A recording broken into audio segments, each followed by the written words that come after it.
Welcome to Caregiver Cast with Mary Elaine Petrucci. Are you overwhelmed raising a family, working full-time, caring for a parent or grandparent? It can be challenging when you're doing it alone. Caregiver Cast helps busy, burned-out professionals reduce their stress and overwhelm to create a better caregiving experience for themselves and their loved one. Caregiver Cast brings caregivers together with experts who provide information in a variety of areas. In each episode, you'll get tips on topics such as finance, legal, medical, self-care, community resources, mindset, and more. We're here to make your caregiving journey a more rewarding one. Acquire the confidence and skills to be a more capable caregiver by implementing the resources and strategies from these expert thought leaders. Get a community of support, resources, and strategies for your caregiving journey inside the Caregiver Lifeline community. Visit caregiverlifelinecommunity.com. And now here's your host, Mary Elaine Petrucci. Hi, I'm Mary Elaine Petrucci. I'm your host for Caregiver Cast. My special guest today is Emmalou Penrod, who will be talking to us about family and why our relationships with family are so critical. Before I formally introduce Emmalou, I am going to just give you some background information about her. Emmalou Penrod is a wife, mother, grandmother, retired school teacher, author of the book, Navigating the Educational System, 5 Strategies to Get the Best for Your Child, and family relationship coach with Healing Your Families. She earned a Bachelor of Science in Elementary Education with an endorsement in special education and a Master of Arts in Educational Counseling. She was on a weekly show on Win-Win Women and is a monthly presenter in the Wise Family group. Her experience and value have taught her that families are the foundation of society. She is passionate about making the world a better place by strengthening families. Welcome, Emmalou, to Caregiver Cast. How are you? I'm doing great, and thank you for inviting me to come, Mary Elaine. I love what you're doing. Thank you. I appreciate what you're doing with families because sometimes with caregivers, families don't get along very well. So hopefully you can add some words of wisdom to that group of caregivers. Thank you. Yes, it's true. This is probably one of the most stressful times a family can go through. Now, if it's okay, I'd like to begin with my story, my experience. So both of my parents are deceased, and I was the last child born to them, so they were quite a bit older than I am. And I remember that as my father's health began to decline, my mother was just vigilant about doing everything she could to keep him comfortable and to take good care of him. Mm-hmm. And of course, especially her sons, my brothers, would support her in that. And then he passed in 1997. Mm. And then over time, her health began to decline. And I feel like I was very blessed. Everything just kind of fell into place. Mm. So some of my siblings lived, like I had one brother who lived just across the street from her. And he was ever caring and checking on my parents every day. Mm. And then I had some siblings who lived out of state, but would fly in a couple like every quarter. I lived a few hours away, but I could drive down every weekend. There were others who lived a few hours away, but they could drive down once a week. And so we began coordinating our schedules and making sure that someone was there, that mom was getting the support she needed. Over time, you know how it goes. Conditions change. It got to the point where she wasn't remembering to take her medication, or she would take it and then take it again. Mm-hmm. So it became apparent that she needed someone to actually live in the house. She had a full basement. Mm-hmm. So again, family planning discussion. A niece said, you know what, I actually want to quit my job and get my college degree. This will help me and I can help grandma. And it all just, but it, as I look back at this situation Mm-hmm. and how this went so well, I came up with the acronym B.E.S.T. Well, let me say before you give us the acronym meaning, I want to congratulate you and your family for stepping up and helping out and taking time and rotating the schedule so that you all had some part in caring for both your parents. And I admire that. Some families aren't able to do that. I know. I feel that we were just very fortunate, but Mm-hmm. but the way it worked, it wasn't an overwhelming burden for any one person. You know, Mm-hmm. we were all involved. We did what we could, and sometimes, and I've talked to other people, they had siblings, but they were the only one who was willing to help, and so they ended up shouldering it alone. And Right. I feel so badly for that.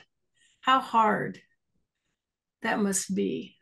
Well, it is because, as you know, sometimes if you're doing this for any extended period of time, you get very isolated, you get really burnt out and stressed and overwhelmed, and there really is no one else to really help you shoulder that burden. I've noticed just in some chat rooms of caregivers on Facebook, for example, this woman was torn about taking care of her mother for several reasons. One, she didn't have a very good relationship with her mother growing up. Her siblings wanted nothing to do with caregiving and nothing to do with the mother. And I explained to this woman that she really had to deal with her trauma first before she could even attempt to take care of her mother, which she was really very torn about doing. So I think that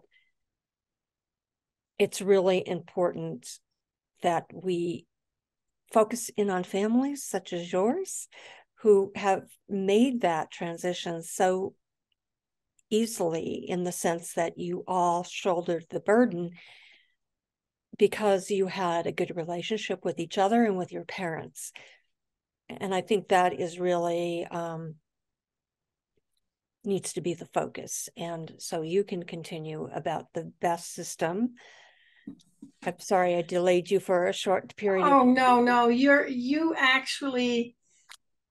spot on. What I want to talk about does have more to do with before this time comes. Yes, exactly. Absolutely.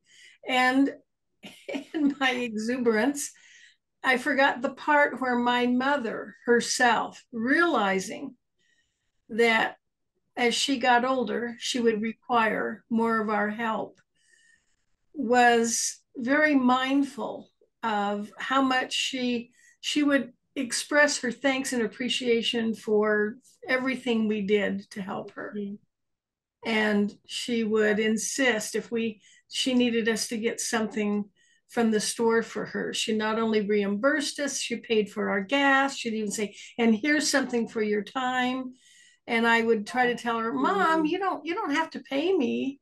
And she would say, honey, as I get older, I'm going to be asking for more and more help from you. I'm trying to make this easier. Side note, I have a neighbor who told me a story. Her husband was quite a bit older than she was. Mm-hmm. And she noticed that he was always doing things for the neighbors. If they needed anything fixed, he was there. He was always mowing their lawns, whatever. And Mm-hmm. she asked him once, Why are you doing this? And he said, I know that I'm going to go before you do. And I want all of our neighbors, I want to have good relationships. So they're all going to be willing to come and help you when you need help. He was doing it as a legacy for her. Oh So I my think gosh. well before the time when a parent needs our help, Mm-hmm. if we want it to go smoothly, where it's not a burden for one person, we need to take some steps. And this applies to all extended family relationships. I've noticed, Mary Elaine, that there has been a trend for more and more adult children to sever ties with their parents to the point where they don't want them to have access to their children, their parents' grandchildren. That seems a bit extreme. I suppose it depends on the parents involved. It does. It does. In some cases, it's for their children's safety, and it makes sense. They are indeed protecting their children from a toxic relationship. But sometimes it's just a misunderstanding. It's just a quarrel that could be resolved with some more effective communication. I agree. Some more love, more tolerance and love. But go ahead. I was just going to say what I have found to be effective when I've looked at the most effective extended family relationships, this is what they had in common. They began with respect. Awesome. Yes. So the parents of the adult children now recognize my child is now an adult, and they will make their own decisions and do what they feel is best. I can provide counsel and advice when I am asked, when it's asked for. But I want to support them in living their life and reaching their goals, their dreams. And the children are respecting their parents. They care about them, recognizing that they're getting older. And sometimes it requires patience. As we get older, our memory's not quite so good. And sometimes we need people to be patient with us. And it also includes being mindful of what they want. Now, that was part of the discussion. Our mother made it clear from the beginning that she wanted to stay in her own home. She did not want to move into any kind of a care center. And we did all we could to honor that request, understanding, so that's part of the respect, is understanding what their needs are, what their concerns are, and doing what you can to honor them. I totally agree with that. My mother had Alzheimer's, and she fell twice in a row and broke her collarbone, and then she broke her pelvis, and she went to rehab twice in succession. My father was in denial that she had Alzheimer's, and I asked my father to put mom on a memory care unit until we could bring her home with 24/7 care. And I think part of Dad's resistance was he wanted mom home, and so did I, for that matter. However, he didn't like the idea of people coming in and out of the house. And I could understand that to a point. However, I had to go to court 2 days before Christmas to seek guardianship of my mother. And it became clear after their neuropsychological evaluations by 2 separate neuropsychologists that mom had a severe impairment and Dad would not be a good caregiver. And it wasn't until he relented and we could bring mom home with 24/7 care that he realized that he couldn't have done it alone. So I understand what you're saying. I felt like I had to step up, like you were saying with your parents, because there was no one else to step up and advocate for my mother, and I wanted her to be safe. We all wanted her home. However, there was this big condition of 24/7 care. And sometimes children have to, yes, respect parents. However, sometimes they have to do what maybe a parent wishes that they don't do in order to protect the parent. So it's a tricky balance. Well, as you are saying this, I'm thinking also you were protecting your dad. Your dad was not ready to make this decision. He wasn't. And yet, it was right because he recognized it.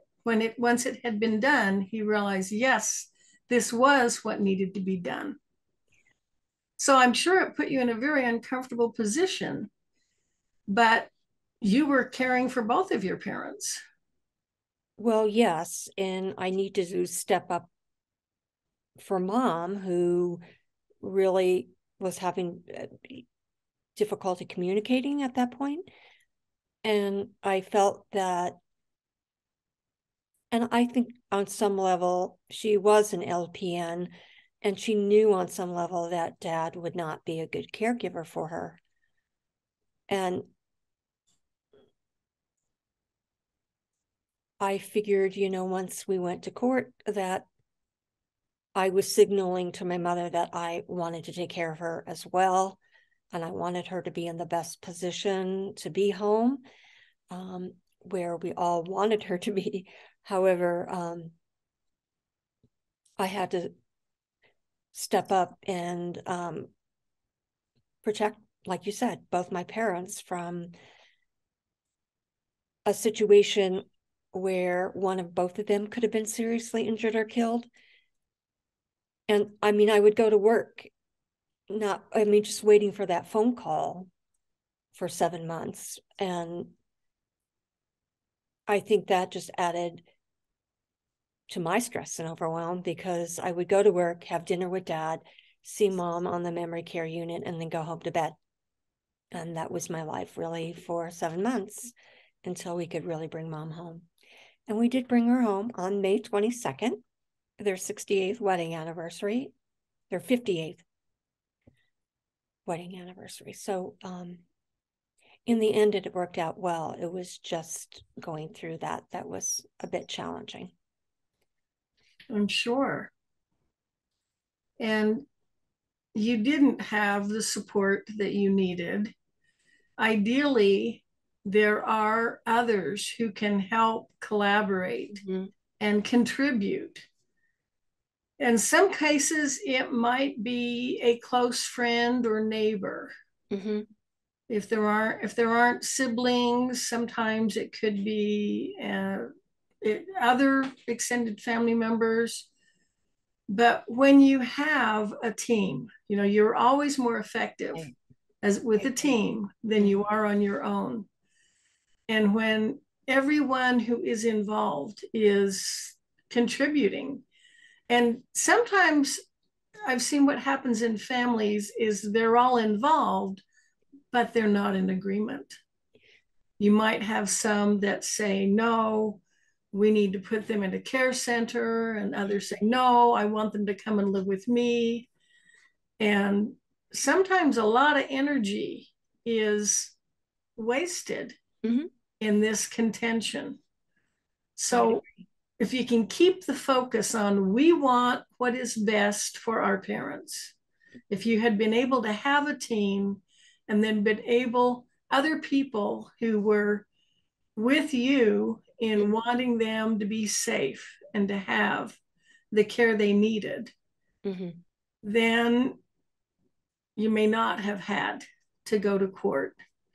And unfortunately, your father wasn't in a position to contribute and collaborate. He was stuck in his own mindset. But when you have that, if you're even if there's contention, anytime you can agree, let's focus on what's best for this person. And it sounds like your dad was struggling with that, focusing on what was best or what he felt was best for your mother.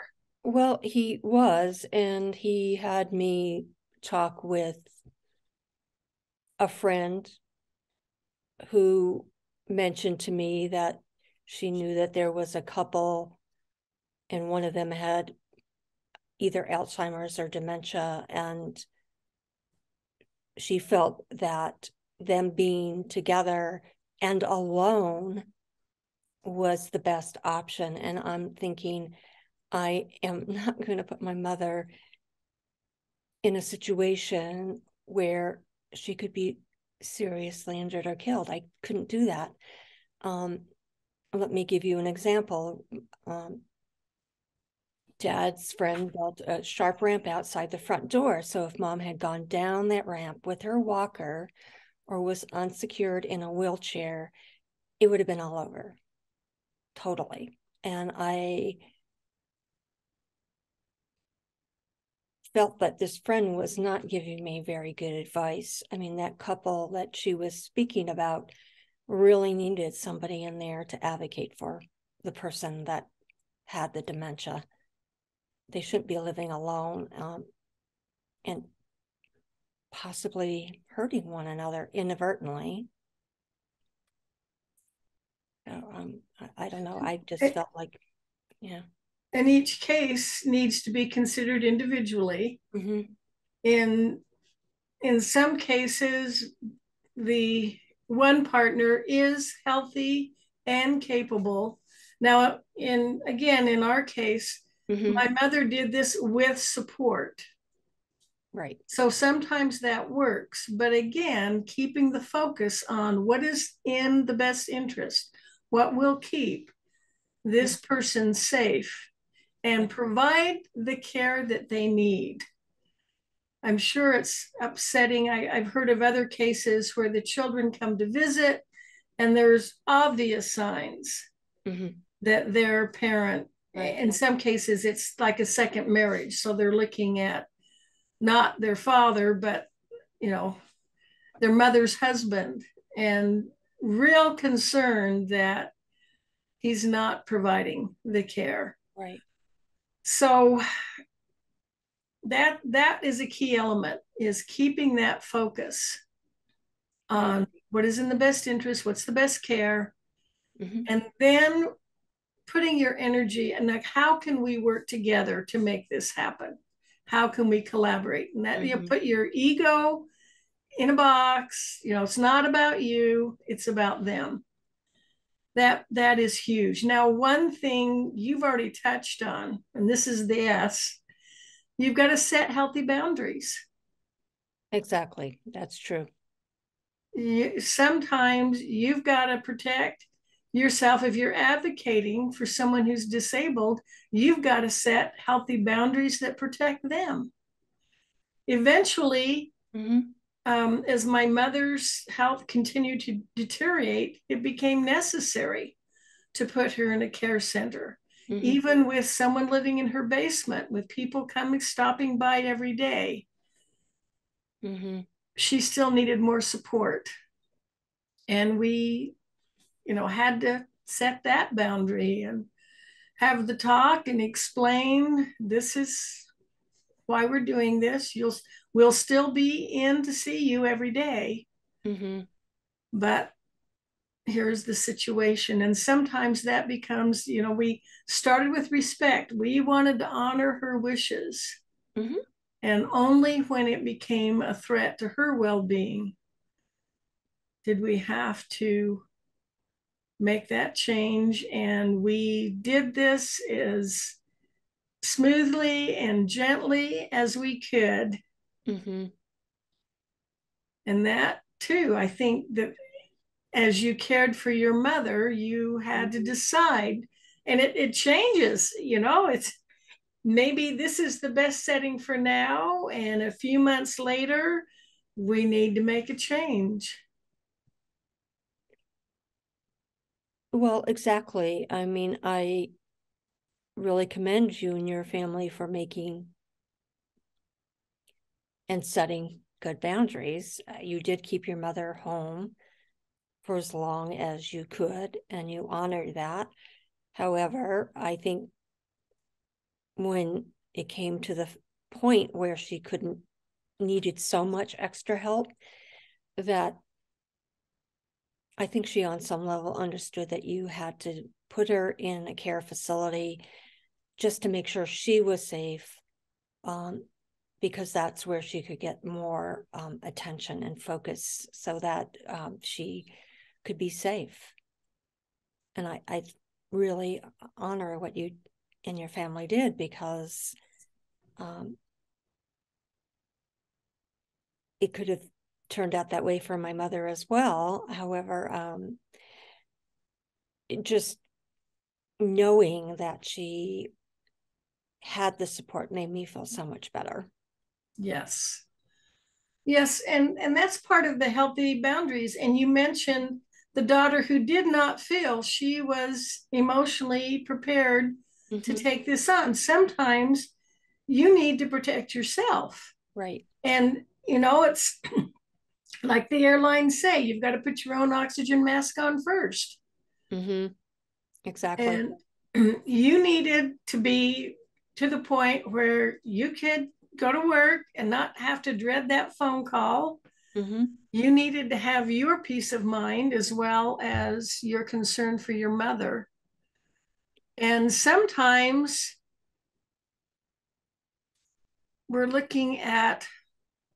sometimes we need to think outside the box and look at other options that we may not have considered before. Each family's different. They have their own unique challenges. They do. So, but I think it's important that the T is just take time for fun. Just cherish some precious moments with your loved one so that it's not all just stress. I think, humor goes a long way to helping smooth over those tense times. No, I agree with that. I'm thinking of a situation with my mother. I brought my mother and a caregiver to the zoo. It was like a free day at the zoo. And I had to leave both of them in a certain area until I could go park the car. And of course, it was going to take some time because there were a lot of people at the zoo. So by the time I parked the car and went back to the zoo, my mother and the caregiver were not where I asked them to stay. And now I am getting a little worried because we are meeting my father in a few hours. And now I'm thinking I'm going to have to explain that I don't know where mom is. And I'm sure that dad wouldn't have been very pleased with that answer. So we had a friend that worked at the zoo. And she and I went from one end to the other. And I mean, they could have been in a building too. So as you know, could have taken a very long time to find them. And as we were getting back toward the entrance of the zoo, our friend spotted my mother and the caregiver. And I was like so relieved because a short time later I had to meet my father, and I'm thinking, well, that was, a bullet that I survived. It was really pretty frightening. And I asked the caregiver, why didn't she stay? And she felt like, I wanted them to have a good time. Well, I did. However, that wasn't really the best way we could have done it. But so that's when you're mentioning that just brings that memory back about getting lost at the zoo and trying to explain to someone what happened to your mother. It's like, well, I don't know where she is. I mean, it wasn't like we had well, we guess we did have cell phones, but I guess neither one of us used it. I guess I don't know what the caregiver thought, but as long as mom was safe, that was the most important thing. It's possible they just saw, oh, that looks interesting, let's go look at that, and now let's go, and they just could have kind of wandered following one interesting squirrel after another. Yes, they were following a lot of squirrels. Okay, yeah, this is not going to be a very pretty situation, trying to explain to Dad that I couldn't find Mom anywhere. Yeah, that's not what he wants to hear. I'm glad it worked out. I'm I glad know. it worked out. Thank you. Well, when you mentioned humor, I had to think of that because it was totally unexpected, and timing was right that we found them right before Dad came. So everything was good, but yeah. Got to find humor. You're right. But it's, I think it's a very stressful situation to go through. Mm-hmm. So the more you can get support, I know my mother had a few close neighbors who had let her know that they would be willing to help. And she would have some of them come and read to my father while she ran to the store or did an errand. Okay. And one of them told me years later that my father had a series of strokes, so he was not able to speak. And she was concerned. She said, I don't think he understands anything I'm reading.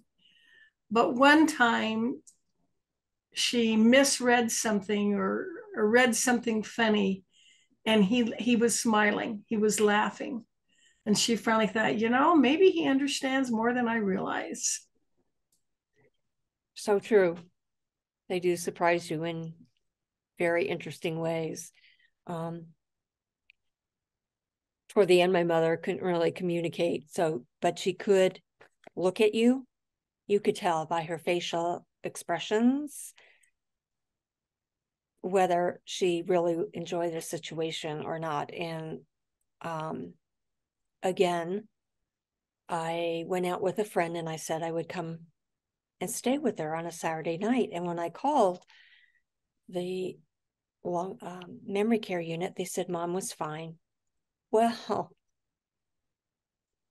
Mom gave me the look the next day.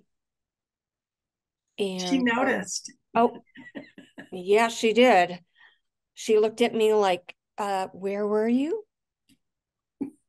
So I had to spend Sunday night there and go to work the next day.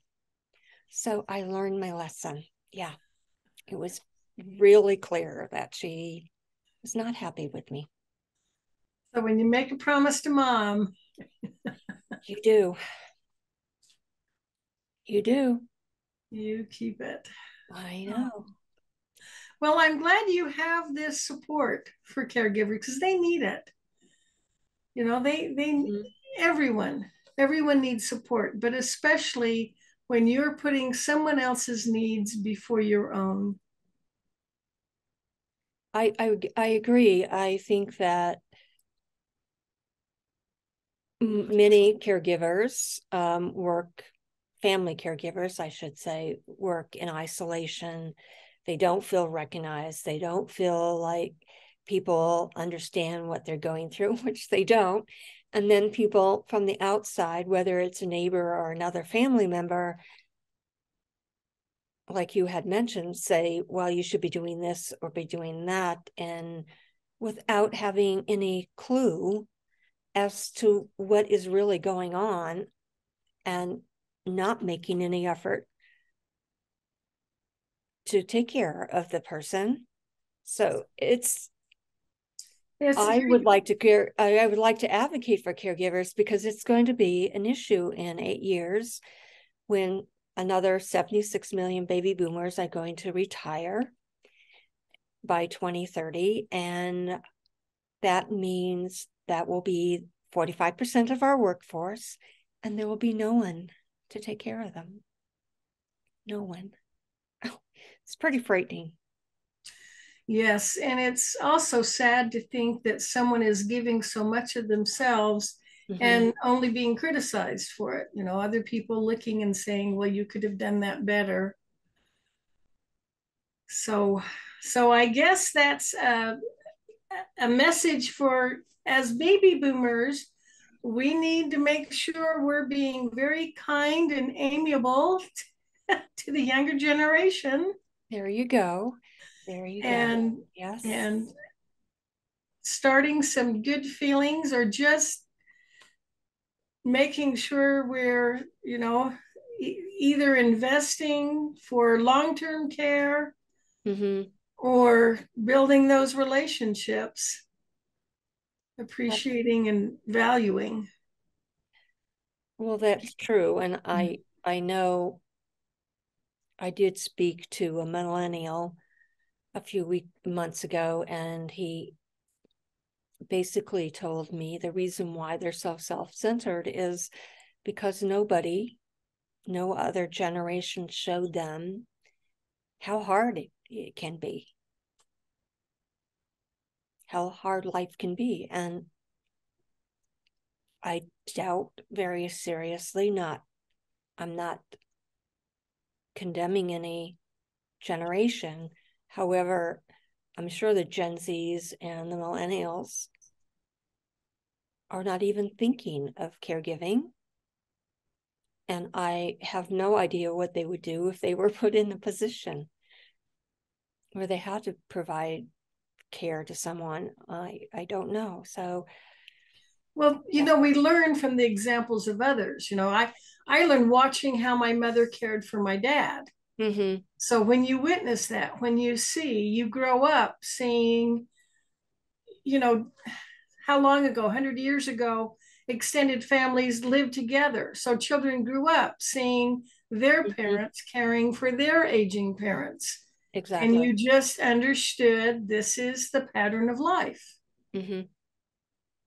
And now, as extended families in our culture, we don't necessarily live together. Sometimes we live in the same community. But there's that example of seeing care given. So what do you recommend? So you had B for be respectful. Oh, begin with respect. Begin with That's the B. And the E? Everyone collaborates and contributes. And this is even the elderly person. You know, sometimes as they age, now it depends on their level of disability, but sometimes maybe they still have a keen, clear mind, but they're not mobile. They're not able, you know, they can't walk independently. So to whatever extent they can contribute, letting them, that's part of the respect too. Exactly. And then the S is set healthy boundaries. Okay. And then the T is take time for fun. Create some happy memories. Cherish this time you have with your loved one. I'm sure you realize that your time with your mother was limited. And you probably made the most of it, the time you had.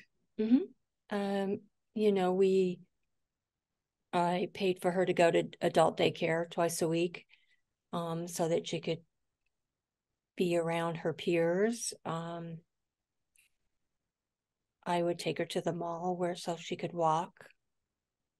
And we would go to the botanic gardens, especially to the rose gardens, because my mother had rose bushes up and down the front walk to the house. And it was just so fun. We could touch and we could smell and we could do other things. And it was great. Your mother was so fortunate to have you understood she needed enrichment. She didn't just need the physical care. Right. She needed the emotional, the social, the mental care, that enrichment in her life. She did. And one day we had dinner, and I had noticed that someone at work had this coat that I could find in the mall near where we live. So I took Mom out. I had her try it on, and we walked out with it, so it was like whatever it took. I was willing to do it because I felt like it was really important. She had done a lot for me, and I wanted to help her in any way I could. That's beautiful. So besides B.E.S.T, what can you recommend? I know we've talked probably about it, but just what would you recommend to a family who has these disagreements, or is not providing care yet criticizing whomever is taking care of their loved one? What advice would you give them? Well, focus on the person you're caring for. What is best for them? Mm-hmm. And then I think maybe this, if someone wants to criticize, then they're more than welcome. Well, then you come and try this. You come in. Exactly. I would just, getting them to do it though is going to be the issue. And then just say, if you're not contributing, then we can't consider your this discussion is for people who are contributing. I really, what is it about human nature that makes us just want to complain and find fault? I don't know. I guess we want to vibrate on a higher level. Yes. Gratitude, appreciation. Thank you. That would be really nice if we could all live like that. I think we're just so focused on ourselves sometimes that other people just don't cross our radar. I'm sure. So can you give us 3 takeaways, Emmalou? This has been a very enlightening discussion. So could you please give us 3 takeaways?